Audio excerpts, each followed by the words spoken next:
I'm Mindy Hofman, and welcome to the Women of Austin podcast. We're igniting the power of women's voices.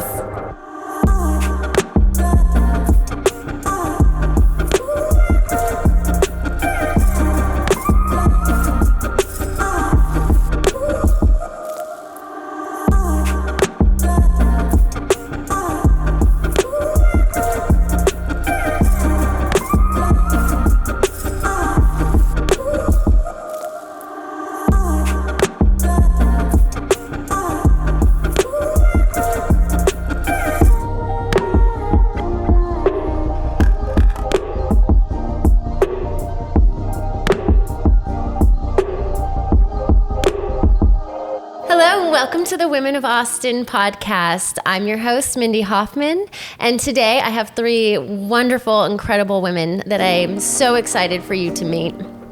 I'm Terri Broussard Williams, and I live in Austin, Texas. Like many women out there, I have a daytime job, and then my superpowers come out at night. By day, I'm a tech lobbyist, and at night, I serve as the founder of Movement Maker and an author of a book called Find Your Fire. Movement Maker is a platform where anyone who wants to be a leader that turns a moment into a movement can visit. There's a blog, a podcast, and even tips, stories, and tools to help them take the very first step they need to take action. And you'll get all the details of Find Your Fire, which is a book about women who have created change, either in business, their community, and some of them have even started a nonprofit. I am so honored to be a part of this podcast because so many times we are told that we have to compete against each other, and that's certainly not the case. The women who are part of this podcast are indeed part of a movement, and they each are shining a light around us. So for me, it's a little fuel for my fire and for my soul. If you guys had your own talk show, who would your first guests be? This is so good. There's so many. But the running joke, but I feel like it's a compliment that I get from my friends, is that if Reese Witherspoon and Princess Meghan Markle had a baby, it would create me. Yes, I love that. I see that. So good. Yeah. But I think that would be like the most incredible, dope, like invigorating conversation ever. They're both known for being leaders that turn moments into movements. You know, Reese's, her production company focuses on female-inspired films. And the princess, she has like a gazillion nonprofits, and she started her own. So I just love the work that they're doing. My name is Mattocks. I am a lawyer. I'm a partner at Warren Callion Law Firm. We represent multifamily housing and mixed use owners and operators. We also have a hospitality practice that's based in New York City as well as here in Austin, representing different small businesses and owners and operators of hotels and restaurants and anything hospitality. I am honored to be a part of the Women of Austin podcast. I think community is very important, and I think that women, especially professional women who've made it to a certain level, really have the responsibility to help and include others. In comparison, my answer is going to sound silly. Of course, they're all good answers, right?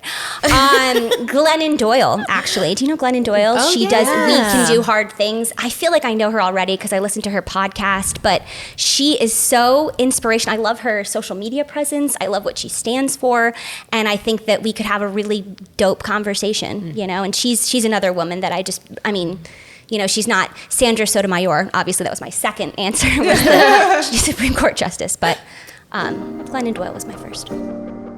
I'm Dr. Brooke Stubbs. I'm originally from Lexington, Kentucky, but I've lived in Austin since 2014. I'm a lifestyle medicine physician. I own my own practice called Rooted Femme. It's concierge membership based. I'm also about to launch a mobile application called Rooted Food. It's a simple application to help people get a variety of plant foods in their diet. It'll be available on the Apple Store and on Google Play March 1st. I am so excited and truly honored to be a part of the Women of Austin podcast today, because when women come together and support one another, we really can make so much change and impact.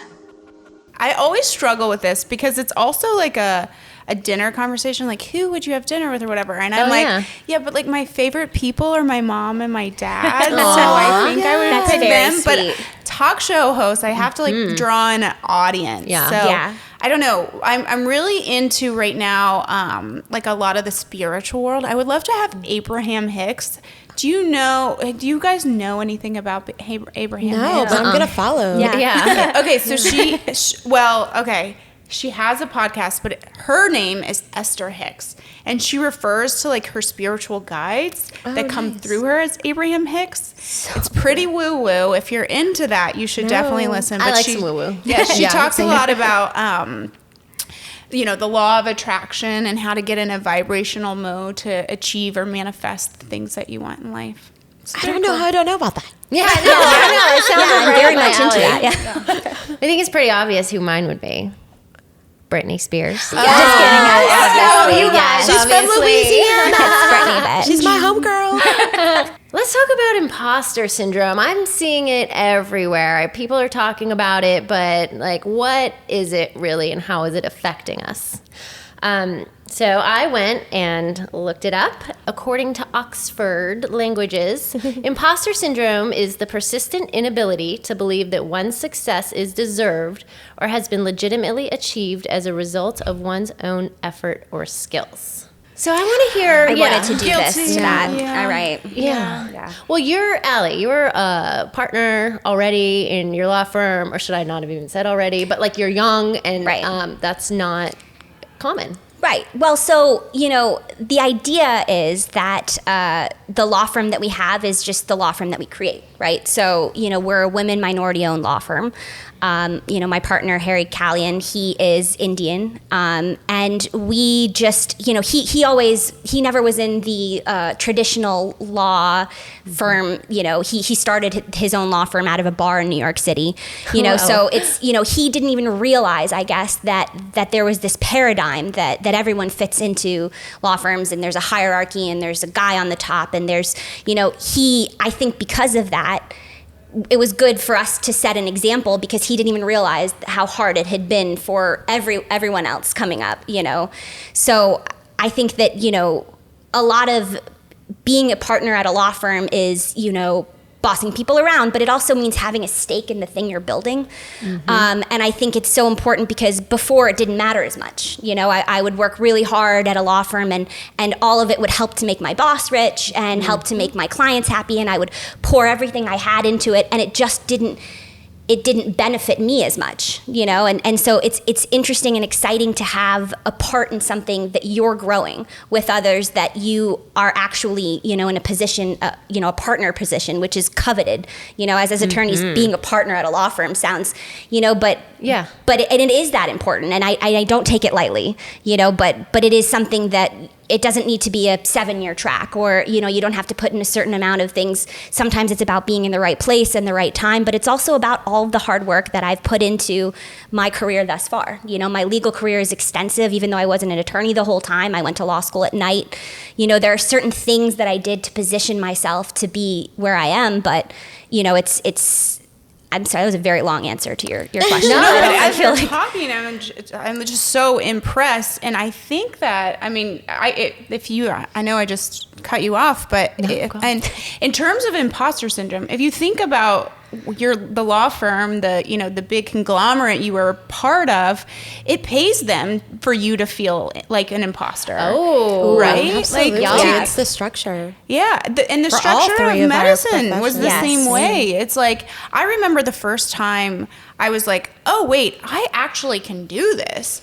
And you're a resident, and they're like, who thought of adding steroids for low blood pressure because they have adrenal fatigue? And I was like, oh well, I did, and the attending hadn't even thought of it yet. And so you're like, I belong.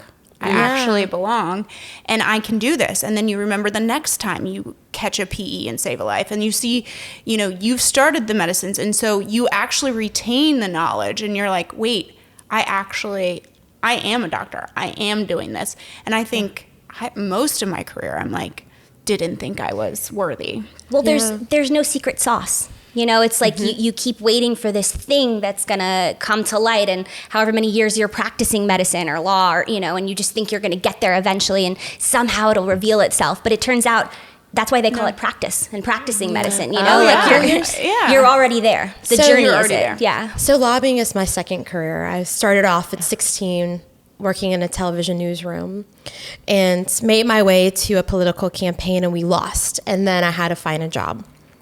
And so my mentor was like, go and be a lobbyist. I never met one. Literally, I only saw Legally Blonde 2, and there was like Elle Woods saving the dogs in DC. And so that's part of the reason why we joke and we say, you know, the whole Elle Woods, Meghan Markle thing. But getting back to the heart of the conversation, imposter syndrome, I was so blessed to have the opportunity to work on the campaign that turned Louisiana into smoke-free. The whole state, everyone had to follow, you know, the law, and it was smoke-free restaurants. We did that work as 3 women, all under the age of 27, against an entire male. Well, there was one chick, but all male, mostly in their 50s and 60s, because the tobacco industry created a table for them. And so at the time, we always said, like, how do we do that? No, because we worked hard, all the things, and literally we're like in a college textbook with the strategy that we did. But when I think about, you know, my career, truly, it's not about hard work. Although I have solid work ethic, I have a good heart, and I have good intentions. It's that others saw something in me that I didn't see in myself. And at times that might have created a bit of imposter syndrome, because it felt like I wasn't ready to do it, but they knew I was ready. But it's also timing, like you pointed out. And so for anyone who's on that journey and they're trying to figure it out, like, just ride, just have fun, because you might be exactly where you are, and it'll make sense then. Yeah. Because let me tell you, when I became a vice president at 28, like leading all the people and all the things in multiple states, I was like, why am I here? But I definitely understand why now. They wanted someone with a fresh perspective that wasn't placed in a box and would dream. And that was this little relentless 28-year-old at the time. Yeah. I think that the interesting thing about imposter syndrome is that it affects everybody. Everyone. Like a teacher standing in front of their students, you know, I've heard from teachers, especially younger teachers, when they're new, like, I don't know what I'm doing in front of these kids. Like, I'm teaching them, I'm in charge, you know, and then there's the pressure. And it's just a lot of self-doubt and getting in your own head. 100%. Even today, if I got a compliment, like, you're so impressive, I'm like, oh, wait, others see that, and I don't even see it sometimes. Well, because we're trained to, like, deflect and say that we're not, right? You know, that's my just second nature for me.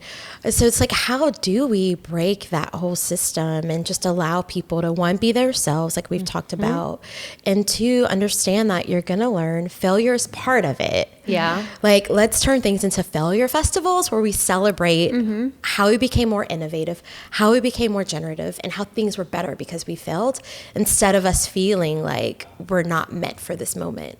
Right. Wait, say that again. A failure festival? Oh my God, you want me to say that? No, not the whole thing. I'm sorry. I gotta tell you all my failures. Festival, is that what you said? Like, so think about it. Think about it. At work, if you fail, the boss is going to come in and you're going to have this after action review and everybody's going to be nervous. Why not just have a failure festival where you talked about what happened? Yeah. What was the intention? Because intentions are always good. How something went astray or it was misguided, right? Okay. And then you think about, how might we do things differently? How might we grow? How might someone learn? How might we, be more inclusive? And then, voila, it's like a festival of a better idea. Wow. 100%. Yeah. Yep. Did they teach you that in corporate training somewhere? Let me tell you, I've had to make a whole lot of lemonades. Lemonades with a Z, not even an S. Right. A lot of lemonade in life. Well, I think also, when you have failure, so personally, in my experiences, we've tried to set up a structure in our law firm, and I keep going back to this thing, but everywhere is, you have to be able to let people come to you and not. It's our inclination to want to hide things that we've done wrong, and unfortunately, in my line of work, we have malpractice insurance. And it's there are things that are in the back of our heads that are keeping us from really failing. It's that premium, But as far as like, associate attorneys or other paralegals, we say, look, whatever it is, we'll come together as a team and we'll figure it out. Whatever goes wrong, we're a team, and having that support system in place really makes all the difference, because you feel safe to fail, and it's when you're going to get in trouble, that you aren't able to fail, and how can you ever grow if you don't fail? Right. What will you learn?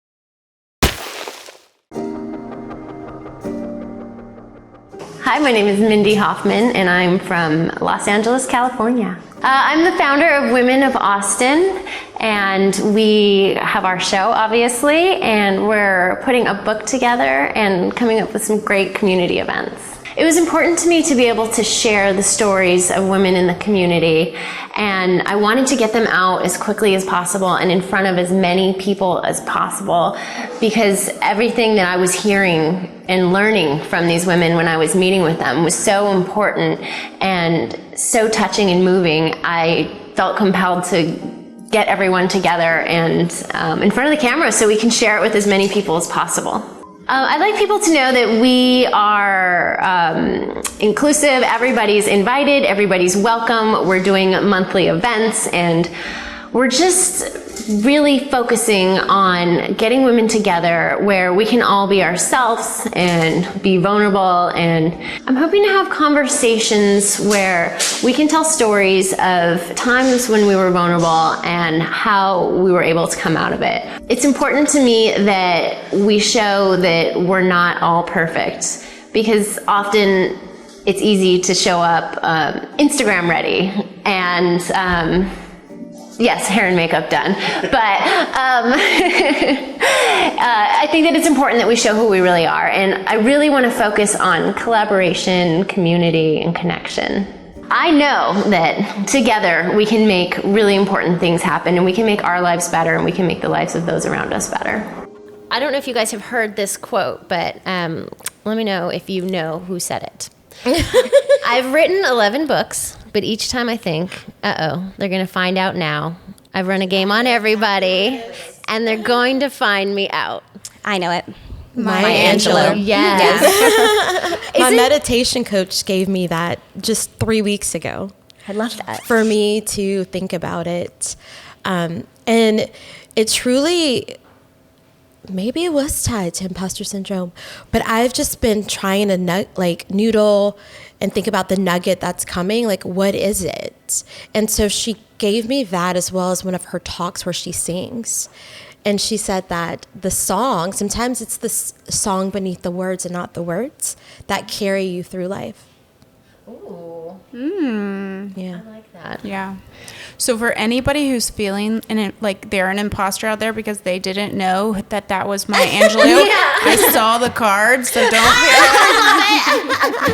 You're honest. I love it. I researched imposter syndrome, and that was one of the first quotes that came up. So that, nice. I'm impressed you could read my handwriting. Well, I didn't get a chance to research imposter syndrome because I just found out this morning that was the topic. So. Surprise. But luckily, we can all But relate. I'm really well versed in imposter syndrome. I've been living with it my whole life. So Yeah, it's I think that as women too, it's easier to fall victim to imposter syndrome, just because we see, like, if you look back in history, I just, even as far back as my grandma's generation, she eventually broke out and became her own woman and was a businesswoman, but she had to sacrifice her family, and she got 4 divorces, and she had a hard time balancing everything. Mm-hmm. But I just think that these days it's easier for women to be what they want to be and to do what they want to do, but it's still hard. I just feel like there's still this like nagging sense of Guilt. thank you. Yeah. I mean, I'll be super transparent. You know, I have done so many things in life that like 50 and 60-year-olds could dream of. Like millions of people have to follow these laws that I've created.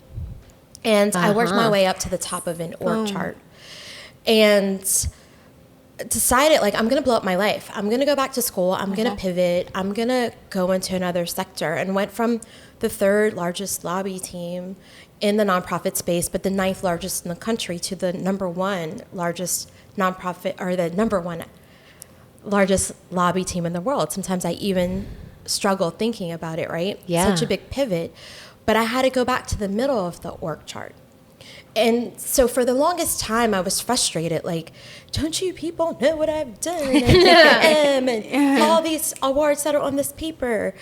And sometimes I go at home at night and just kind of beat myself up, because that's what we're taught to do. That's the pattern that we've all embraced. But the beauty of it was, a year and a half ago, I said, screw this. I put away all the awards. I don't even use my resume with awards on there anymore. I use a bio that explains who I am and what I want to do in the world. And I reset my mind to think about the journey that I'm on and what I'm going to learn while I'm in this role, and my outputs, like the measurable things that I will get to just celebrate later in life. And I have to tell you, like, there's just this weight that's been lifted. I have a business card that only has my email address. I chose not to put my title on there. And it has been so powerful. But because of that, like, so many people have come into my life that I don't think ever would have had I chosen to flex those skills on paper that we're taught to flex. So like, screw all that. Just go along for the journey and have fun. I love that.